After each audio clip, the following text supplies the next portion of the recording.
Good morning friends.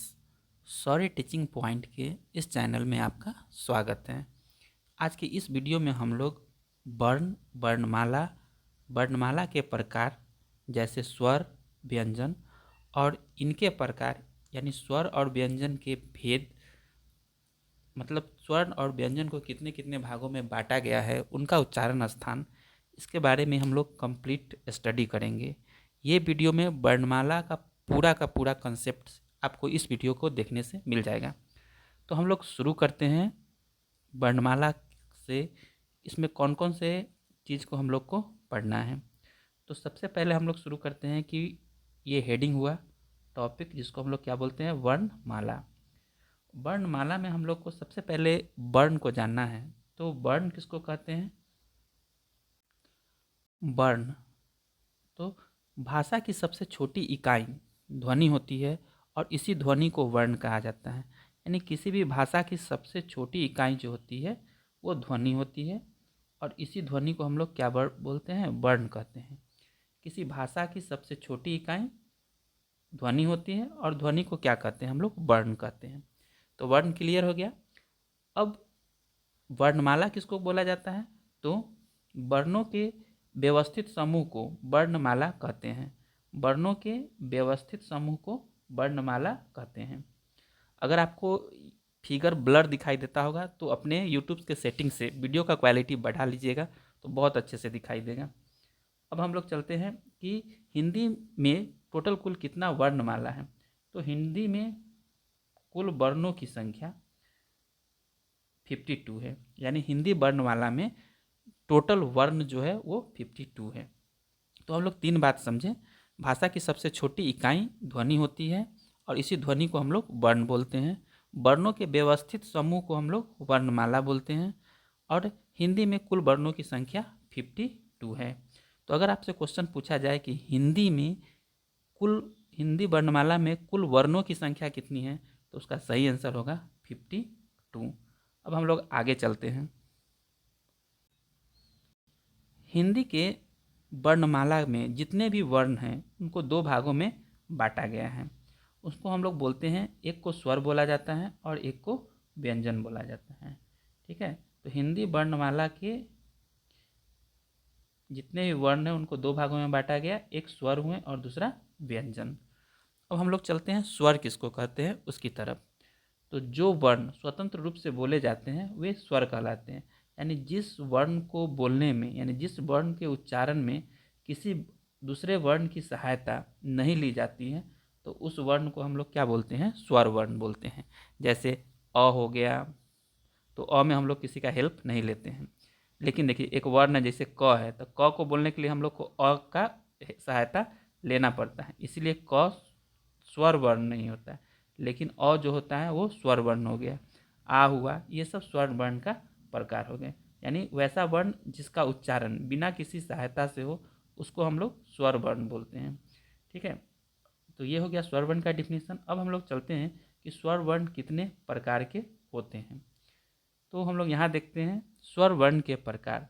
तो यहाँ पे बहुत अच्छे से एक एक पॉइंट्स को नोट किया गया है कि स्वर वर्ण का कितना प्रकार होता है। तो स्वर वर्ण का पहला जो प्रकार होता है उसको हम लोग मूल बोलते हैं, ह्रस्व बोलते हैं या लघु स्वर बोलते हैं। ठीक है। तीनों एक ही नाम से बुलाया जाता है, उसको मूल स्वर बोलिए, ह्रस्व स्वर बोलिए या लघु स्वर बोलिए। इसके वर्ड से ही समझ में आता है, लघु मतलब छोटा होता है। ठीक है। तो वैसा स्वर जिसके उच्चारण में कम समय लगता है उसको हम लोग आपका मूल स्वर, हर्ष स्वर या लघु स्वर कहते हैं, जिसमें एक ही मात्रा यूज होती है। यहाँ बताया गया कि मूल स्वर में कितना मात्रा यूज होता है, तो एक ही, जैसे अ, हर्ष ई, हर्ष उ और री। ये जो होता है आपका मूल स्वर होता है, इसको हर्ष स्वर या लघु स्वर भी हम लोग बोलते हैं। अब हम लोग स्वर के दूसरे प्रकार में चलते हैं, जिसको हम लोग बोलते हैं दीर्घ स्वर। ठीक है। तो नाम से ही स्पष्ट है, दीर्घ, दीर्घ मतलब बड़ा होता है। तो लघु स्वर में क्या था, एक मात्रा। दीर्घ स्वर में कितना मात्रा हो जाता है, तो दो मात्रा होता है। जैसे अ है, आ है यहाँ, तो आ कहाँ से बनता है, तो अ प्लस अ किया जाता है तो आ बनता है। यानी दीर्घ में दो मात्रा आपस में क्या किया गया, तो मिला के बनाया गया। इसी तरह से दीर्घ ई, दीर्घ उ, ए, ओ और औ, ये सब जो है आपका दीर्घ स्वर है। दीर्घ स्वर में हमेशा दो मात्रा का यूज किया जाता है। ठीक है। आगे हम लोग समझेंगे कि कैसे दो मात्रा मिलने से दीर्घ स्वर बनता है। उसके बाद है लुप्त स्वर, प्लुप्त स्वर। इसमें 3 मात्रा होता है, जैसे ओम, इसमें 3 मात्रा मिलने पे बना। तो सबसे कम उच्चारण में समय लगेगा लघु स्वर में, उससे ज़्यादा आपका लगता है उच्चारण दीर्घ स्वर में, और प्लुप्त स्वर जो होता है उसमें 3 मात्रा होता है। अब हम लोग को ये जानना है कि इस सब ये जो वर्ण है इसका डिफिनीशंस क्या है। तो हम लोग डिफिनीशंस देखते हैं। सबसे पहले ह्रस्व स्वर या लघु स्वर या मूल स्वर किसको बोलते हैं। तो इसमें बताया कि जिन स्वरों के उच्चारण में बहुत कम समय लगता है वे मूल स्वर या ह्रस्व स्वर या लघु स्वर कहलाते हैं। जैसे अ, हर्ष ई और हर्ष उ, और एक री भी इसमें आ सकता है। जिन स्वरों के उच्चारण में बहुत कम समय लगता है वे मूल स्वर या ह्रस्व स्वर या लघु स्वर कहलाते हैं। क्लियर है। इसके बाद जो आपका स्वर है वो है आपका दीर्घ स्वर। तो दीर्घ स्वर किसको बोलते हैं, तो बताए ही थे कि दीर्घ स्वर में उच्चारण स्थान में उच्चारण करने में समय ज़्यादा लगता है। तो जिन स्वरों के उच्चारण में सबसे अधिक समय लगता है, जिन स्वरों के उच्चारण में ह्रस्व स्वरों से अधिक समय लगता है वह दीर्घ स्वर कहलाता है। यानी ह्रस्व स्वर में जितना समय लगता है उससे ज़्यादा समय दीर्घ स्वर के उच्चारण में लगता है। जैसे आ हो गया, दीर्घ ई हो गया, दीर्घ ऊ हो गया। तो जिन स्वरों के उच्चारण में ह्रस्व स्वर से अधिक समय लगता है तो उसे दीर्घ स्वर कहते हैं। जैसे आ, दीर्घ ई, दीर्घ ऊ हो गया। ठीक है। उसके बाद है प्लुप्त स्वर। वो किसको बोलते हैं, तो जिन स्वरों के उच्चारण में सबसे अधिक समय लगता है उसको हम लोग प्लुप्त स्वर बोलते हैं। जैसे ओम हो गया। ठीक है।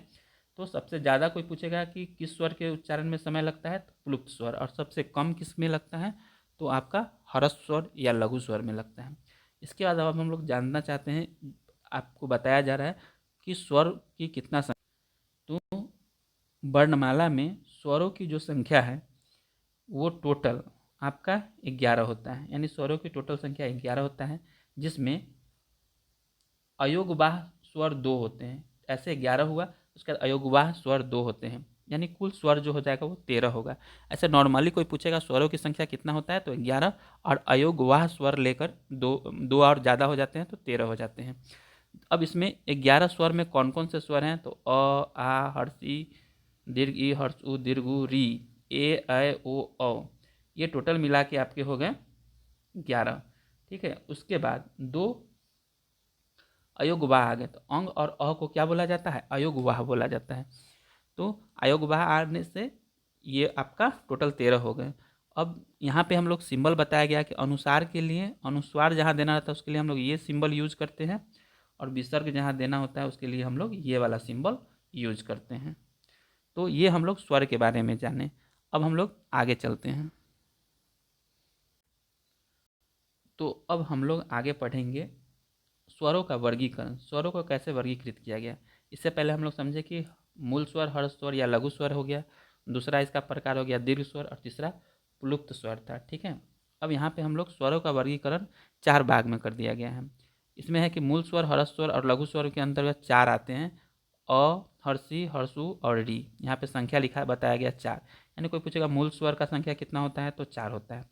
अब हम लोग दीर्घ स्वर देखते हैं। दीर्घ स्वर में आ, दीर्घ ई, दीर्घ उ, ए, ऐ, ओ और औ। ठीक है। ये टोटल 7 हो गए। तो ये जो टोटल 7 होते हैं ये आपके होते हैं दीर्घ स्वर। अब दीर्घ स्वर के बाद जो है आपका वो स्वर के प्रकार में दीर्घ संधि स्वर या सजातीय स्वर बोला जाता है।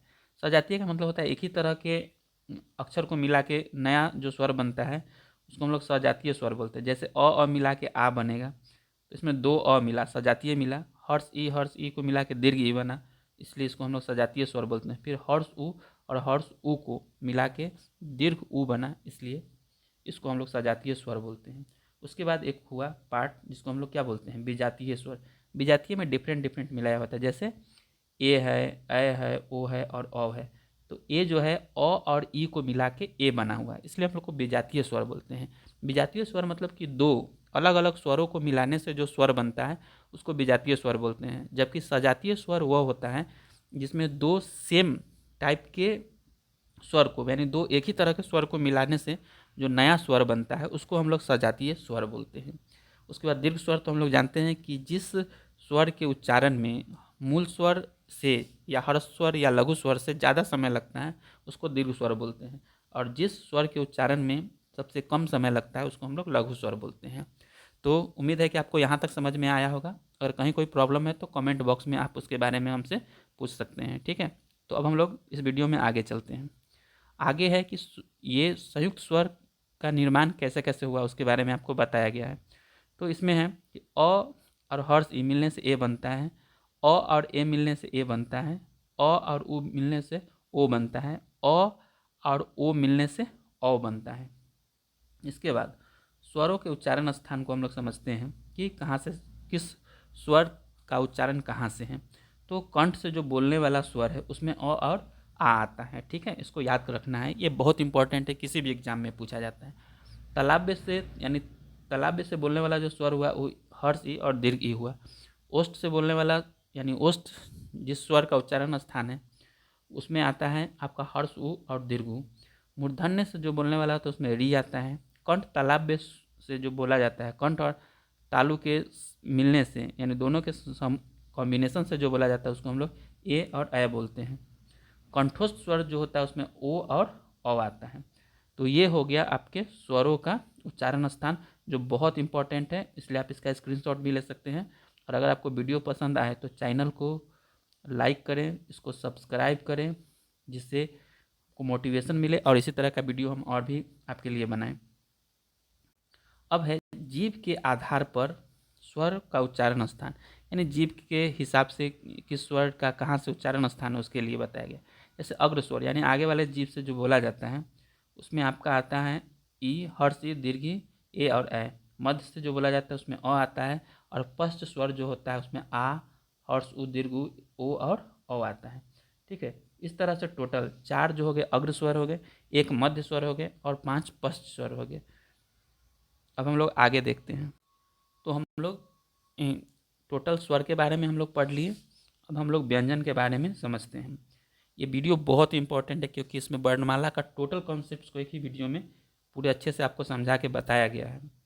तो अब हम लोग व्यंजन के बारे में समझते हैं। तो व्यंजन हो गया, किसको बोलते हैं। तो सबसे पहले व्यंजन का हम लोग डिफिनीसन समझेंगे, व्यंजन किसको बोलते हैं। तो इसमें बताया गया कि जो वर्ण स्वरों की सहायता से बोले जाते हैं उनको व्यंजन कहते हैं। यानी व्यंजन वर्ण के उच्चारण में कहीं ना कहीं हम लोग को स्वर वर्ण का सहायता लेना ही पड़ता है, ठीक है। तो तो जो वर्ण स्वरों की सहायता से बोले जाते हैं उन्हें हम लोग व्यंजन बोलते हैं, इन्हें हम लोग व्यंजन वर्ण बोलते हैं। ये 6 प्रकार के होते हैं, यानी टोटल जो व्यंजन वर्ण होता है उसको हम लोग 6 भागों में बांट दिया गया है। अब हम लोग समझते हैं कि ये 6 भाग में कौन कौन से वर्ण आते हैं। तो यहाँ पे सबसे पहला जो है वो है आपका स्पर्शी या स्पर्श व्यंजन कहते हैं। इसके अंतर्गत टोटल क से म तक आते हैं। क से म तक मतलब क वर्ग आता है, यानी क वर्ग का जितना भी होगा वो सब आएगा, ठीक है। उसी तरह से क वर्ग होगा, च वर्ग होगा, ट वर्ग होगा, त वर्ग होगा, प वर्ग होगा, ठीक है। तो 5 हो गया, और पाँचों में 5 5 होते हैं, जैसे क ख ग घ और अंग, यानी 5 हो गए। तो इस तरह से टोटल 25 वर्ण जो हो गए वो आपका क्या हो गया, तो स्पर्श व्यंजन के अंतर्गत आ गया। उसके बाद है उच्छिप्त या द्विगुण व्यंजन। इसके अंतर्गत 2 आते हैं, ड और ढ। ये हो गया आपका उच्छिप्त या द्विगुण व्यंजन। तीसरा है अनुनासिक या उसको नासिक भी बोला जाता है। इसके अंतर्गत अंग, य, न, ज और य आते हैं, ठीक हुआ। उसके बाद ये कि प्रत्येक वर्ग का 5वां वर्ण होता है ये, ठीक है।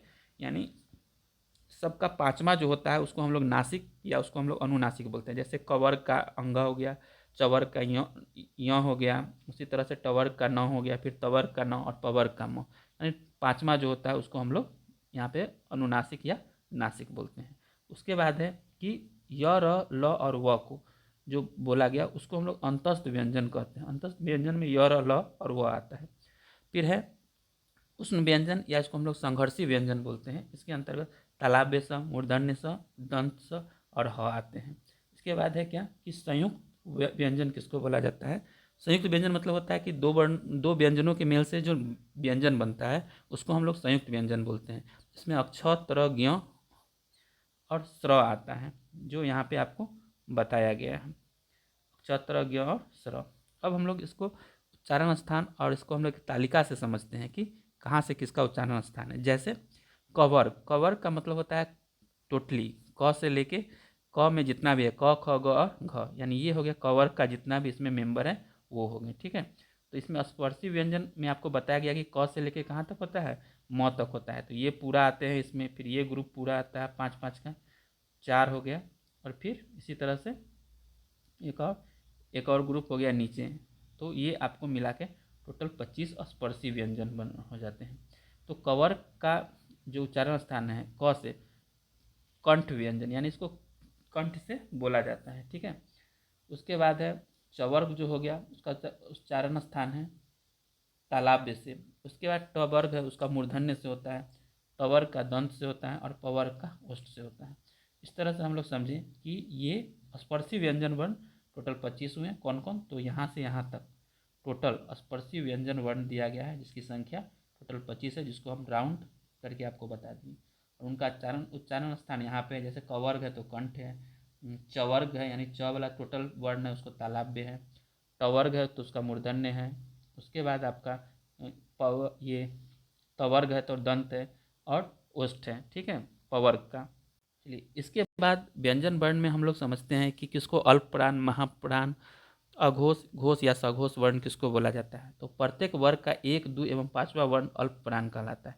यानी किसी भी ग्रुप में आप ले लीजिए, उसका दूसरा, ये पहला, तीसरा और 5वां जो होता है उसको हम लोग, उस वर्ण को हम लोग अल्प प्राण बोलते हैं। ठीक है, जैसे कवर्ग का देखिए तो क हो गया, ग हो गया और अंग, यानी पहला, तीसरा और 5वां, उसको हम लोग अल्प प्राण बोलते हैं।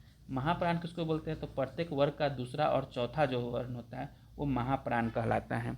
सघोष वर्ण किसको कहते हैं, तो प्रत्येक वर्ग का पहला एवं दूसरावां वर्ण अघोष कहलाता है। और सघोष या घोष किसको बोलते हैं, तो प्रत्येक वर्ग का तीसरा, चौथा एवं 5वां वर्ण सघोष या घोष वर्ण कहलाता है। तो यहाँ पे हम लोग 4 डिफिनीशन समझे। अल्प प्राण पहला, तीसरा और 5वां वर्ण, महाप्राण दूसरा और चौथा, सघोष किसको, तो पहला और दूसरा, सीधे ये अघोष किसको बोलते हैं, तो पहला और दूसरा, सघोष या घोष किसको बोलते हैं, तो तीसरा, चौथा और 5वां हो गया। अब हम लोग आगे देखते हैं। अब हम लोग यहाँ पे समझते हैं कि अंतस्थ व्यंजन जो है उसमें य और ल आता है, उसको हम लोग क्या बोला जाता है, तो अल्प प्राण या सघोष बोल सकते हैं। अर्ध स्वर में य व आता है। पार्श्विक व्यंजन ल को बोला जाता है। लुंठित व्यंजन र को बोला जाता है। उष्म या संघर्षी व्यंजन तालव्य स मूर्धन स दंत स ह, जिनमें से तालव्य स मूर्धन स ह को महाप्राण या अघोष तथा ह को महाप्राण और सघोष होता है।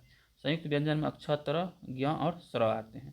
तो इस तरह से हम लोग व्यंजन वर्ण के बारे में समझें। अब हम लोग संयुक्त व्यंजन, जिससे मिलने से, संयुक्त व्यंजन किन किन वर्णों के मिलने से बनता है उसके बारे में पढ़ते हैं। जैसे क और मूर्धन्य स को मिलने से अक्ष बनता है, त और र को मिलने से त्र बनता है, ज और य को मिलने से ज्ञ बनता है, स और र को मिलने से स्र बनता है। तो ये भी बहुत इंपॉर्टेंट है कि किन किन वर्णों के मिलने से कौन सा संयुक्त व्यंजन वर्ण बनता है। अब हम लोग आगे देखते हैं। अब हम लोग इस टोटल वर्णमाला जो आपको आज पढ़ाया गया है उसके इम्पोर्टेंट पॉइंट को एक जगह हम लोग नोट करते हैं। ठीक है, और उम्मीद है कि ये सिर्फ आपको बेसिक लेवल के एग्ज़ाम से लेके प्रत्येक एग्ज़ाम में, बोर्ड लेवल्स के एग्ज़ाम से लेकर कॉम्पिटिटिव लेवल एग्ज़ाम तक में आपको काम देगा। ठीक है, तो इसमें हम लोग क्या समझे, पहले पढ़ाया गया कि स्वरों की संख्या टोटल कितना होता है, 11। अयोगवाह की संख्या टोटल पूछा है कितना होता है, तो 2। कुल स्वरों की संख्या कितना होता है, तो 13। नॉर्मली कोई स्वरों की संख्या पूछता है तो आप 11 बता सकते हैं। अयोगवाह के बारे में पूछा है कितना होता है, तो 2, जिसमें अंग और अ आते हैं। इस प्रकार कुल स्वरों की संख्या 11 और 2 को ऐड करके कितना हो गया, 13 हो गया। स्पर्शी व्यंजनों की संख्या 25 हो गया। इसमें कवर्ग, चवर्ग, टवर्ग, तवर्ग और पवर्ग आते हैं। द्विगुण व्यंजनों की संख्या 2 हो गया। अंतस्थ व्यंजनों की संख्या 4 हो गया। उष्ण व्यंजनों की संख्या 4, संयुक्त व्यंजनों की संख्या 4, यानी य र ल व अंतस्थ हो गया। प्लावे संबोधन से दंत स और ह, ये हो गया आपका उष्ण व्यंजन। और संयुक्त व्यंजन में हो गया क्ष, त्र, ज्ञ और आपका स्र। इस तरह से टोटल हम लोग को 52 वर्णमाला के वर्ण के बारे में जानकारी मिला। इससे रिलेटेड और भी अगर कोई क्वेश्चन हो तो आप हमसे बिल्कुल निसंकोच से पूछ सकते हैं। और अगर आपको ये वीडियो थोड़ा भी पसंद आता है तो इस चैनल को लाइक, शेयर, सब्सक्राइब करें और सब्सक्राइब करने के बाद बेल का आइकन जरूर दबाएं, क्योंकि इसी टाइप्स का और भी वीडियो आपके पास आसानी से पहुंच सकें और कोई भी इम्पोर्टेंट इन्फॉर्मेशन आपसे मिस ना हो। धन्यवाद।